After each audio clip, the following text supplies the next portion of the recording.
Netflix had a plan. Spend millions of dollars, hire the best editors, build the most cinematic documentary money could produce. Call it The Verdict. And let the title do what the title was always designed to do. Tell you that the case is closed, that the decision has already been made, that there is nothing left to debate. But here is what Netflix did not account for. The woman who was actually there.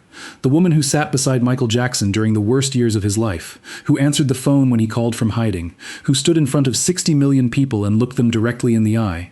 She has something to say about that verdict. And what she said does not match a single frame of what Netflix put on screen. Michael Jackson spent much of his life being treated like a mystery that other people were entitled to solve. The press decided early that he was a puzzle, something to be decoded, dissected, and explained on their terms.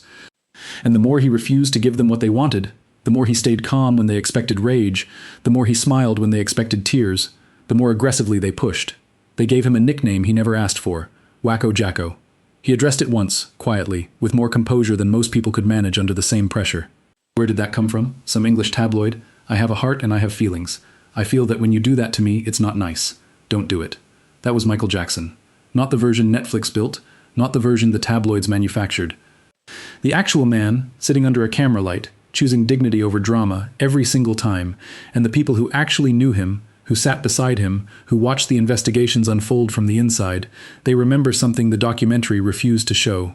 Lisa Marie Presley was one of those people. And what she knew about Michael Jackson is not something Netflix could edit around. Before we talk about what she exposed, we need to talk about who she was. Because Lisa Marie Presley was not a casual acquaintance. She was not a fan who got too close. She was not someone who knew Michael Jackson from the outside looking in.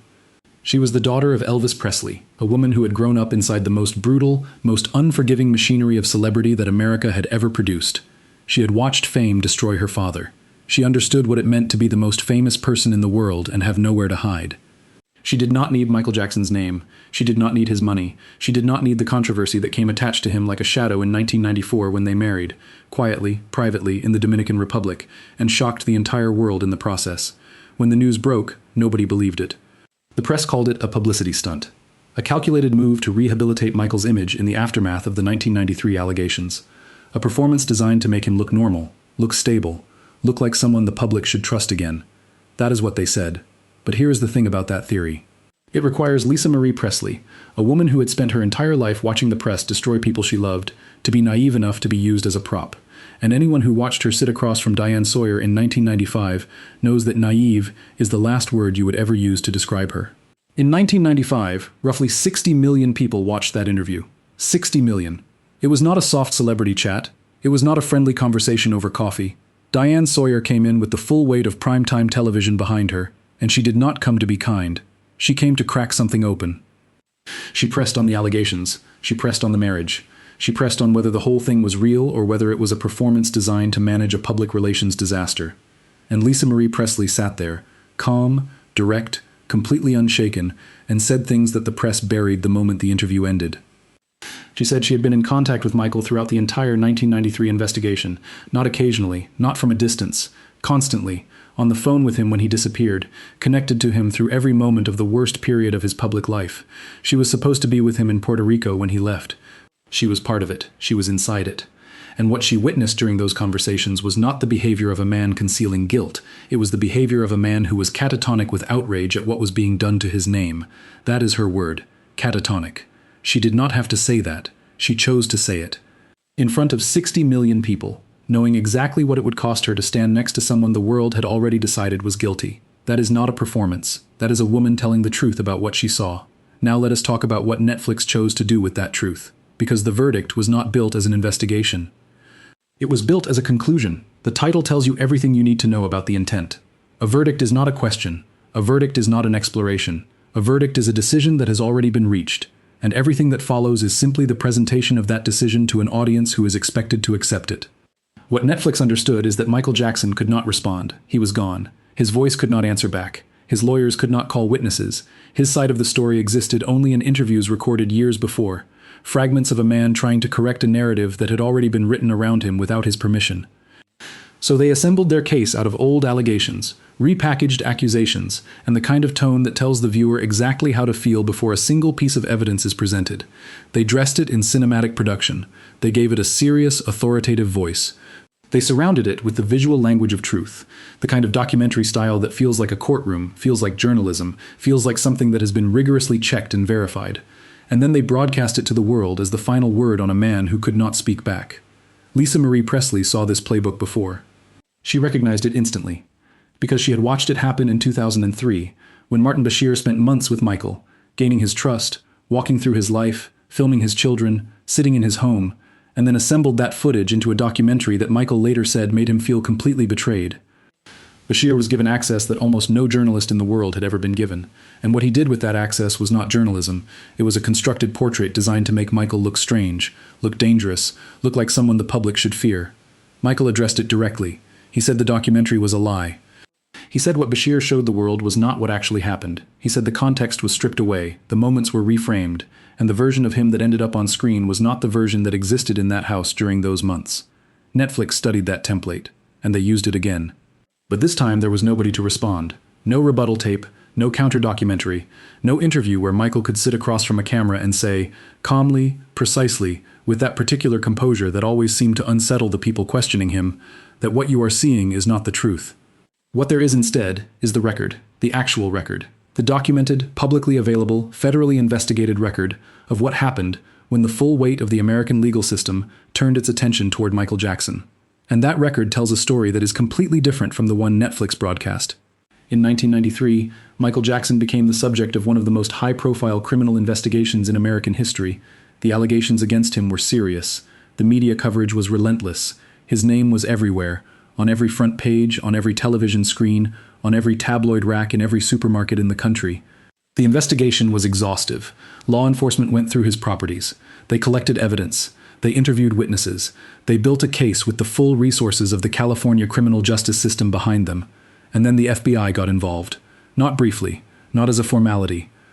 The FBI watched Michael Jackson for over a decade. They tracked him. They investigated him. They examined every allegation that had been brought against him with the full toolkit of federal law enforcement. A decade. 10 years of surveillance, investigation, and examination.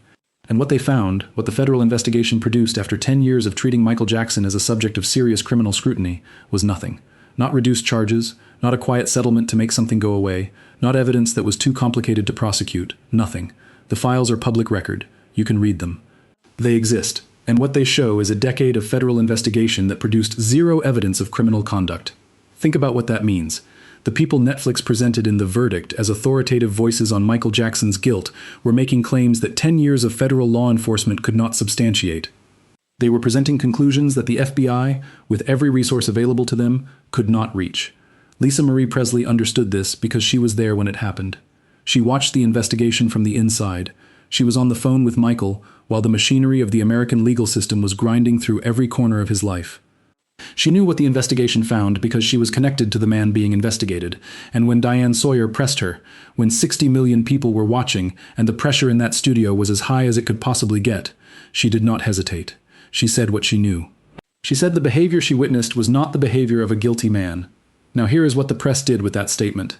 They covered the interview as a spectacle. They focused on the optics, whether the couple looked comfortable together, whether the body language seemed authentic, whether the marriage appeared real or staged. They turned 60 minutes of substantive testimony into a conversation about aesthetics. What they did not cover, what they pulled out of the transcript and left on the cutting room floor, was the content of what Lisa Marie actually said, because the content did not fit the story they had already decided to tell. This is the pattern that Michael Jackson identified early in his career and never stopped talking about. He said it to Oprah in 1993. He said it to Barbara Walters in 1997. He said it to Diane Sawyer in 1995 with Lisa Marie sitting beside him. He said it to Ed Bradley on 60 Minutes. He said it to Martin Bashir, not knowing that Bashir would use his own words against him. He said it every time the cameras were on him and the questions got ugly. The media was not interested in truth. The media was interested in a story. And the story they wanted, the story that sold papers, that drove ratings, that kept people watching and clicking and buying, was the story of a monster.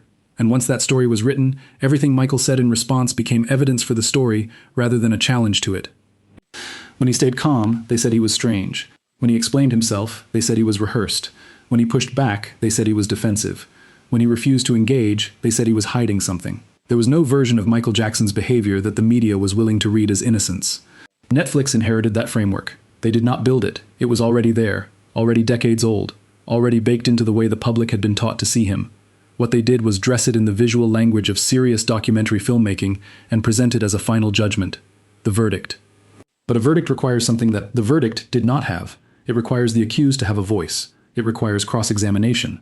It requires the evidence to be tested against a standard that goes beyond one filmmaker's interpretation of events. Michael Jackson cannot cross-examine anyone anymore. What he has instead are the people who were actually in the room. The people who picked up the phone when he called. The people who stood beside him when 60 million people were watching and chose, at significant personal cost, to tell the truth about what they saw. Lisa Marie Presley was one of those people. She is gone now too, but what she said in that 1995 interview, what she said clearly, directly, without hesitation, in front of one of the largest television audiences in history, that does not disappear because Netflix chose to ignore it. The record exists. The FBI files exist. The interview transcripts exist. The autopsy that confirmed Michael Jackson's vitiligo, the condition he had explained publicly for years while the press called him a liar, that exists too.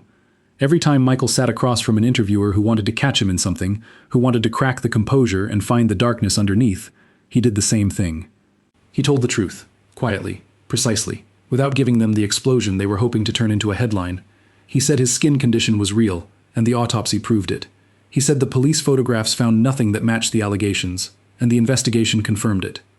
He said the FBI found nothing after a decade of looking, and the public record confirms it. He said he was innocent, and the legal system, after everything it threw at him, could not prove otherwise. Netflix called their documentary The Verdict. But the actual verdict, the one reached by the courts, the one produced by federal law enforcement after 10 years of investigation, the one that Lisa Marie Presley described from the inside in 1995, that verdict said something very different from what Netflix put on screen. And the woman who married Michael Jackson, who stood beside him at the lowest point of his public life, who chose to tell the truth in front of 60 million people when it would have been far easier to stay silent, she knew what that verdict was long before Netflix decided to rewrite it. The truth has a way of surviving, even when the people who carried it are gone, even when the documentaries try to bury it, even when the verdict has already been written by people who were never in the room. It survives in the record, in the files. In the interviews, in the words of the people who were actually there and chose, at real personal cost, to say what they saw. If this gave you something the mainstream media never did, hit subscribe, because there is a lot more they do not want you to see.